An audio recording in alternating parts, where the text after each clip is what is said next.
Sir, వాస్తవానికి పరీక్షల మొత్తం చూసుకుంటే గనక, ఈవెన్ సెంట్రల్ పరీక్షలు మొత్తం చూసుకుంటే గనక ఒక్కొక్క అంశాలు ఉంటాయి. సో దాంట్లో పరీక్షా పేపర్లు ప్రింట్ అయినప్పటి నుంచి వాటి భద్రతా వ్యవహారం కానీ, లేదంటే వాటికి సంబంధించినటువంటి నిర్వహణ కానీ, లేదంటే ఆ డిజిటల్ డేటాకు సంబంధించినటువంటి భద్రత కానీ, ఇవన్నీ పర్యవేక్షణతో సహా ఇవన్నీ కూడా ఈ వ్యవస్థ మొత్తం కూడా ఒక సమన్వయంతో పనిచేసేటువంటి అంశం. సో దీంట్లో కేవలం ఒక ఉన్నతాధికారిని మాత్రమే తొలగించడం వల్ల వ్యవస్థలో పూర్తిగా ఉన్నటువంటి లోపాలన్నీ పోతాయన్నటువంటి సంకేతాన్ని ఇస్తోంది. అది సాధ్యమా? అది సాధ్యం కాదు శ్రీకాంత్ గారు. ఇప్పుడు ఈ వ్యవస్థ అనేటువంటిది ఇప్పుడు ఈ కోచింగ్ సెంటర్స్ నిర్వాహకులు లేకపోతే ఇట్లాంటి వాళ్ళే మంత్రులుగా ఉన్న తర్వాత, రాష్ట్రాల్లోనూ కేంద్రంలోనూ మంత్రులుగా చేరుతున్న తర్వాత ఇలాంటి అక్రమాలకి తెరతీయడానికి లేదా ప్రలోభాలకి గురి కావడానికి లేదా ప్రలోభపరచడానికి ఉన్నటువంటి అవకాశాలన్నీ కూడా మనకి స్పష్టం.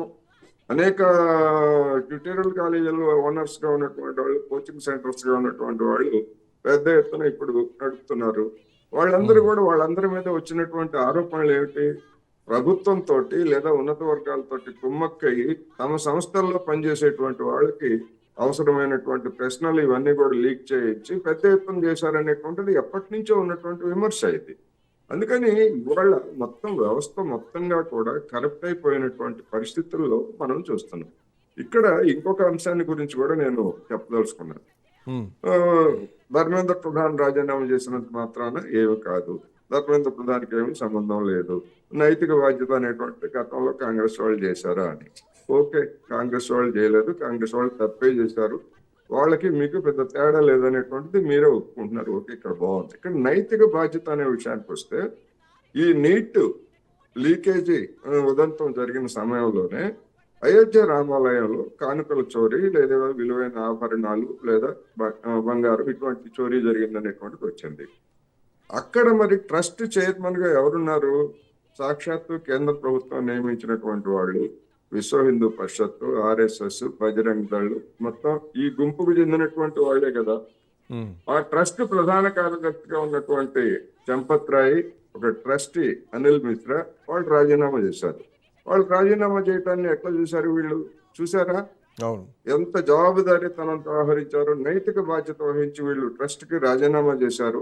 వీళ్ళు ట్రస్ట్ లో ఉంటే దాని మీద జరుగుతున్నటువంటి విచారణని అడ్డుకోకుండా ఈ విధమైనటువంటి సాహసోపేతమైనటువంటి చర్య చేశారని చెప్పేసి పొగిడినటువంటి వాళ్ళందరినీ మనం చూసాం కదా. మరి అదే నైతిక బాధ్యత, అదే విచారణని అడ్డుకోకుండా ధర్మేంద్ర ప్రధాన్ విషయానికి వచ్చేసరికి అబ్బాబే ఇది వేరు అది వేరు అని చెప్పేసి ఎట్లా చెప్తారు? అక్కడేమో రాజీనామా చేయడం అది సరైందా? వాళ్ళు ఏమైనా దొంగతనం చేశారని ఒప్పుకుంటారా వీళ్ళు? మరి రాజీనామా చేసినటువంటి ట్రస్టీలు లేకపోతే ఇతరులు ఒప్పుకోరు కదా. మరి ఇక్కడికి వచ్చేసరికి ధర్మేంద్ర ప్రధాన్ ఎందుకు కాపాడాలనుకుంటున్నారు? అందుకని ఒక ద్వంద్వ వైఖరి, రెండు నాలుకల వైఖరి అనేటువంటిది ఈ సందర్భంగా దేశంలో మనకు స్పష్టంగా కనిపిస్తూ ఉంది. దానికి తోడు ఈ జిమ్మిక్స్ ఇప్పుడు కిరణ్ రెడ్డి ఏమంటున్నాడు? వాంగ్చుక్ కూడా చర్చించాలని అడిగాడు. వాంగ్చుక్ చాలా అడిగాడు. వాంగ్చుక్ కూడా మరి ధర్మేంద్ర ప్రధాన్ రాజీనామా చేయాలని కూడా అడిగాడుగా. మరి మీరెందుకు చేయలేదు వాంగ్చుక్ కోరినట్టుగా? అందుకని సమస్య అనేటువంటి సంక్లిష్టాన్ని చేసుకోవడంలో, సంక్లిష్టపరచడంలో స్వయంగా కేంద్ర ప్రభుత్వము, అధికారంలో ఉన్నటువంటి అధికార పార్టీ వాళ్ళు చేసుకున్నటువంటి దాని నుంచి ఇప్పుడు ఎట్లా బయటపడాలా అని గిలగిల కొట్టుకుంటున్నారు అనేది ఈ సందర్భంలో ఇవాళ దేశవ్యాప్తంగా నిరసన ప్రదర్శనలు. అధికారి బదిలీ అనేది కేవలం ఒక వార్తకే దారితీస్తే తప్ప పెద్ద పరిష్కారం మాత్రం తీసుకురావట్లేదు అన్నది కూడా కనిపిస్తోంది. సో ఈ చర్చ కూడా పెద్దగా జరగట్లేదు, ఒక వర్గంలోనే జరుగుతోంది. శ్రీకాంత్ గారు వాళ్ళ తర్కం ప్రకారమే దానివల్ల ప్రయోజనం ఏముంది? ఇప్పుడు వాళ్ళు ఏమి చేయలేదు కదా. అట్లాంటి ఎందుకు చేశారు చెప్పమనండి. ఫలానా కారణంతో చేశామని చెప్పమనండి. చెప్పే ధైర్యం కేంద్ర ప్రభుత్వానికి ఉందా? అదే కారణం మరి ధర్మేంద్ర ప్రధాన్ కూడా వర్తిస్తుంది కదా. అందుకని ఒక సమస్యను పరిష్కరించుకోబోయి మరొక సమస్యలో కూరుకుపోవడం అంటే దీన్ని అంటారు. అందుకని దీన్ని ఎట్లా చేస్తారు ఏమిటి అనేటువంటిది ఇప్పుడు కేంద్ర ప్రభుత్వం ముందు ఉన్నటువంటి ప్రధాన సమస్య. ప్రతిపక్షాలు స్పష్టంగా చెప్పాయి, సిజేపీ స్పష్టంగా చెప్పింది, ముందు ధర్మేంద్ర ప్రధాన్ ని తప్పించి తర్వాత మిగతా విషయాలన్నీ మాట్లాడదాం అని చెప్పి చెప్తా ఉంది. దానికి సిద్ధమా అనేది ప్రశ్న. కరెక్టే సార్. ఎందుకంటే గతంలో కూడా ఇట్లాంటివి జరిగినాయి. సంస్కరణలు అనేవి కేవలం కొన్ని మార్పులకే పనిచేస్తే తప్ప ఇది వ్యవస్థకు పూర్తిగా మారుతుందా, వ్యవస్థలో ఉన్నటువంటి మార్పులను తీసుకొస్తుందా లేదా అన్నది ప్రధానమైనటువంటి ప్రశ్న. ఆ సమస్య ఇంకా అట్లనే కొనసాగుతుంది. అయితే ఇట్లాంటి మార్పులు ఇది మొదటిసారి ఏం కాదు. గతంలో కూడా సిబిఎస్ఈ ఆన్ స్క్రీన్ మార్కింగ్ సంబంధించినటువంటి విధానంలో పరీక్షా ఫలితాల అవకతవకలు జరిగినాయని చెప్పేసి విద్యార్థులతో పాటు తల్లిదండ్రులు దేశవ్యాప్తంగా నిరసనలు చేపట్టారు.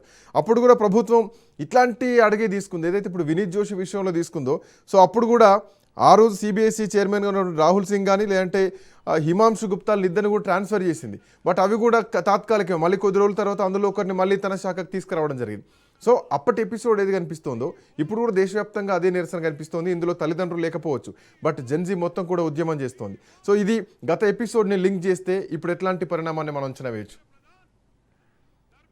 ఇప్పుడు మనం ఇంకొక అంశాన్ని కూడా చూసుకోవచ్చు. ఇవాళ మీడియాలో వచ్చినటువంటి వార్తల ప్రకారం ఈ పేపర్ లీకేజీలకు సంబంధించి 2003 నుంచి 2 కేసులను సిబిఐ దర్యాప్తు చేస్తున్నదట. ఇది 2026 రెండవ దశకంలో రెండవ అర్ధభాగంలో ఉన్నాం మనం.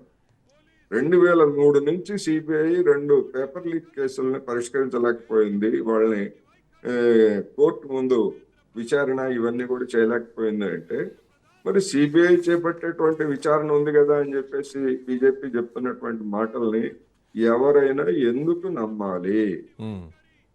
గత చరిత్ర సిబిఐ గత చరిత్ర లేదా మీ లీకులో మీ ప్రభుత్వం కావచ్చు, ఇతర రాష్ట్ర ప్రభుత్వాలు కావచ్చు, ఈ లీకులు జరుగుతున్నప్పుడు ఫుల్ ప్రూఫ్ గా ఎట్లా చేయాలి ఏమిటి అనేటువంటిది గడిచినటువంటి 12 సంవత్సరాల్లో మీరు విద్యావేత్తలను కానీ లేకపోతే సాంకేతిక నిపుణులు కానీ లేకపోతే విద్యార్థులను కానీ అడిగి ఏదైనా అటువంటి కసరత్తు చేసినటువంటి పూర్వరంగం ఉందా అంటే లేదు.